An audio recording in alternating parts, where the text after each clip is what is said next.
అంతేకాకుండా ఈ యొక్క ఇన్వెస్టిగేషన్ త్వరితగతిన నిన్న ఏదో చెప్తా ఉన్నారు, అంత సమయం పట్టేంత పెద్ద కేసు కూడా కాదు ఇది. ఇమ్మీడియట్గా దీన్ని మా యొక్క స్పెషల్ టీంని ఏర్పాటు చేసి ఈ యొక్క ప్రోగ్రెస్ కేసులో ఉండడమే కాకుండా దీన్ని ఏ రకంగా మేము దీన్ని ఇన్వెస్టిగేషన్ చేస్తున్నాం అనేది కూడా ట్రాన్స్పరెంట్ మేనర్లో కూడా మేము చెప్పడం జరుగుతుంది.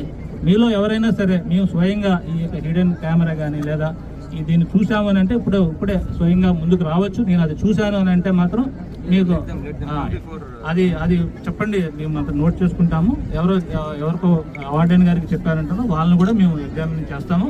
అంతేకాకుండా ఈ కేసుని ఇమ్మీడియట్గా ప్రోగ్రెస్ కూడా మీ అందరికీ కూడా చెప్పడం జరుగుతుంది.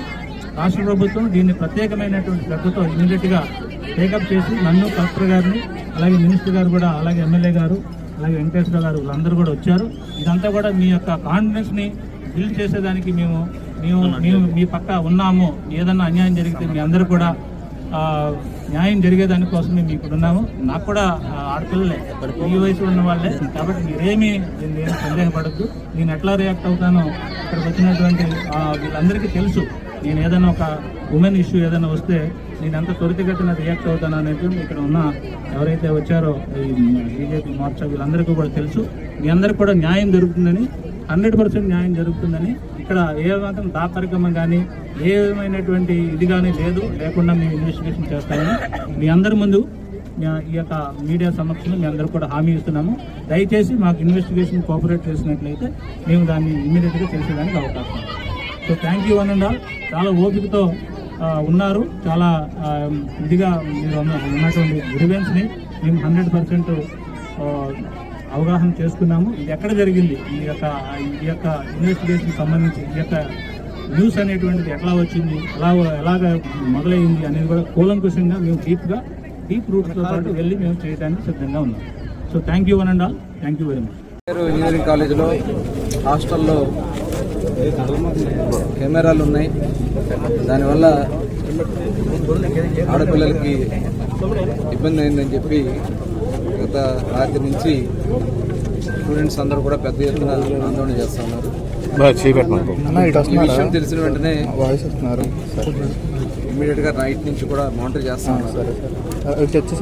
అలాగే గౌరవ ముఖ్యమంత్రి గారు చంద్రబాబు నాయుడు గారికి దృష్టికి వెళ్ళిన వెంటనే మమ్మల్ని అందరూ మరి జిల్లాకు సంబంధించినటువంటి మంత్రిగా నన్ను, అలాగే శాసనసభ్యులు ఉడన్న కాన్స్టిట్యున్సీ కృష్ణప్రసాద్ గారిని, అలాగే పామర్ కాన్స్టిట్యున్సీ శాసనసభ్యులు కుమార్ రాజా గారిని, మాజీ శాసనసభ్యులు రా వెంకటేశ్వరరావు గారిని, అలాగే మాజీ పార్లమెంట్ సభ్యులు వెంకట నారాయణరావు గారిని, అలాగే కలెక్టర్ గారు, ఎస్పీ గారు అందరూ కూడా ఇక్కడ రావడం జరిగింది. స్టూడెంట్స్ అందరితో కూడా మాట్లాడటం కూడా జరిగింది. దాదాపు వాళ్ళు చెప్పేది ఏంటంటే 3 days బ్యాకే వార్డెన్ గారికి మేము చెప్పాం, ఇది యాజమాన్యం దృష్టికి కూడా వెళ్ళిందని చెప్పి వాళ్ళు చెప్తా ఉన్నారు.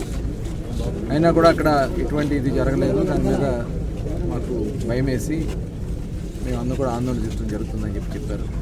వాళ్ళందరికీ కూడా, ఎందుకంటే ఇది చాలా దురదృష్టకరం.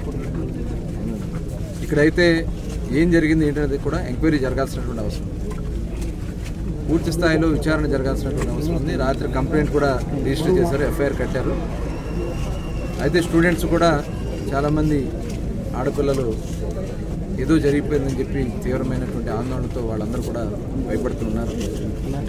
దీని మీద పూర్తి స్థాయిలో విచారణ చేయాలని చెప్పి ఇమ్మీడియట్గా ఆల్రెడీ 5 ఆడ లేడీ కానిస్టేబుల్స్తో, అలాగే లేడీ సిఐలు, డిఎస్పీ ఎస్ఐల్ని, ఐటీకి సంబంధించిన వాళ్ళందరూ కూడా ఒక టీం కింద వేసి వాళ్ళతో ఇన్వెస్టిగేషన్ స్టార్ట్ చేయడం జరిగింది. ఇలాంటిది ఎక్కడన్నా ఐటీకి సంబంధించిన దాంట్లో ఇన్ఫర్మేషన్ టెక్నాలజీలో ఏదైనా సెల్ ఫోన్స్లో ఏదైనా ట్రాన్స్ఫర్స్ అయినాయా ఏంటనేది టోటల్ కూడా ఉంటే ఆ ఇన్ఫర్మేషన్ కూడా తీసుకోవాల్సినటువంటి అవసరం ఉంది. అయితే ఇక్కడ విచారణ జరిగే వరకు ఏం జరిగిందనేది ఇంకా పూర్తిగా నిర్ధారణ రావడానికి అవకాశం లేదు. కొంత అనుమానాలు కూడా ఉన్నాయి. అనుమానాన్ని కూడా నివృత్తి చేసుకునే దానికి కొంత ఇన్వెస్టిగేషన్ ఇమీడియట్గా చేయమని చెప్పి గౌరవ ముఖ్యమంత్రి గారు ఆదేశించడం జరిగింది. దీన్ని చాలా రాష్ట్ర ప్రభుత్వం అయితే చాలా సీరియస్గా తీసుకుంది ఈ విషయంలో. ఎందుకంటే గతంలో కూడా చూసాం, ఎక్కడన్నా హాస్టల్స్లో కానీ లేదంటే ఎక్కడన్నా ఆడపిల్లల మీద ఏదైనా జరిగితే ఇమ్మీడియట్గా స్పందించి వెంటనే వాటి మీద చర్యలు తీసుకోవడం జరిగింది. గవర్నమెంట్ అయితే చాలా సీరియస్గా ఉంది ప్రభుత్వం. ఇమ్మీడియట్గా 2 రోజుల్లోనే వీలైనంత తొందరగా 2 రోజులు కాదు, ఎంత వీలైతే అంత తొందరగా దీంట్లో బాధ్యులైన వాళ్ళందరి మీద కూడా చర్యలు తీసుకోవడం జరుగుతుంది. వాళ్ళ మీద సివియర్ యాక్షన్ ఉంటుంది, మామూలు యాక్షన్స్ కాదు, చాలా సివియర్గా యాక్షన్స్ ఉంటాయి, దాంట్లో ఎటువంటి అనుమానాలు లేవు. మరి స్టూడెంట్స్ అందరూ కూడా హామీ ఇవ్వడం కూడా జరిగింది. మరి ఫైనల్ ఇయర్కి సంబంధించినటువంటి వాళ్ళు చాలామంది రాత్రి నుంచి ఇక్కడ ఉన్నారు, మాకేమన్నా కెరీర్కి సంబంధించి ఇబ్బంది వస్తామంటే దానికి కూడా యాజమాన్యం వాళ్ళందరూ కూడా మాట్లాడారు. వాళ్ళు కూడా చెప్పడం జరిగింది ఎటువంటి ఇబ్బంది లేదని. ఇందులో ఏదన్నా ఉన్నా కూడా ఎంతటి వారినైనా వదిలే సమస్య లేదు. కింద వాళ్ళు చెప్పిన స్టూడెంట్స్ ఉన్నారు, వార్డెన్ ఉన్నారని, అలాగే కాలేజీ యాజమాన్యం దృష్టి కూడా తీసుకెళ్ళామని, ఇవన్నీ కూడా చూసిన తర్వాత ఏదన్నా ఎవరి ఇన్వాల్వ్మెంట్ ఉన్నా కూడా అవసరమైతే కాలేజ్ మీద కూడా చర్యలు తీసుకోవడానికి కూడా ప్రభుత్వం సిద్ధంగా ఉందనే విషయాన్ని తెలియజేస్తాం. కాలేజ్ యాజమాన్యం ఇప్పటివరకు స్పందించలేదు, మమ్మల్ని భయపెట్టే ప్రయత్నం చేశారని పిల్లలు చెప్తూ ఉన్నారు. అలాగే ఎవరో ఒక అమ్మాయి మీద అలాగే ఒక అబ్బాయి మీద ఎలిగేషన్ వాళ్ళైతే వేస్తున్నారు, వీళ్ళే ఇదంతా చేశారు, ఆ పాప వల్ల ఇదంతా జరిగింది అని. సో వాళ్ళ నుంచి ఏమైనా ఇన్ఫర్మేషన్ మీకు ఏమైనా వచ్చిందా? ఇన్వెస్టిగేషన్లో ఏమైనా తెలుసు? ఎవరైతే ఉన్నారో పిల్లలు వాళ్ళు మాట్లాడడం జరిగింది, వాళ్ళతో మాట్లాడినటువంటి సందర్భంలో మేము వాళ్ళని అడిగాం, నేను కూడా అడిగాను స్వయంగానే. అడిగితే వాళ్ళు చెప్పింది ఏంటంటే, మాకు డే స్కాలర్స్ నుంచి కాల్స్ వచ్చినాయి, ఏమో మీరు ఏమైనా చూసారా, కెమెరాలు చూసారా లేకపోతే ఏంటన్నట్టు డే స్కాలర్స్ నుంచి కాల్స్ వచ్చినాయి అన్నారు. కొన్ని ఏమైనా వీడియోస్ ఏమైనా చూపించారంటే అవి కూడా ఉన్నాయి అంటున్నారండి అని అన్నారు. కాబట్టి వాళ్ళందరినీ కూడా టోటల్ దీన్ని మొత్తం అంతా కూడా ఇన్వెస్టిగేట్ చేయాల్సినటువంటి అవసరం ఉంది. ఇది చిన్న విషయం కాదు, చాలా సీరియస్గా అయితే ప్రభుత్వం ఉంది, చిన్న విషయం కాదు ఇది, చాలా క్లుప్తంగా. ఎందుకంటే వాళ్ళ సోషల్ మీడియాని చూస్తున్నాం, ఐటీని ఎలా కావాలో అలా వాడుకునే టెక్నాలజీలు వాటి చూస్తున్నారు. దానికి మించిన విధంగా మనం దాన్ని ఐడెంటిఫై చేయాల్సినటువంటి అవసరం. తప్పకుండా దీంట్లో ఎవరున్నా కూడా వదిలేస్తాం.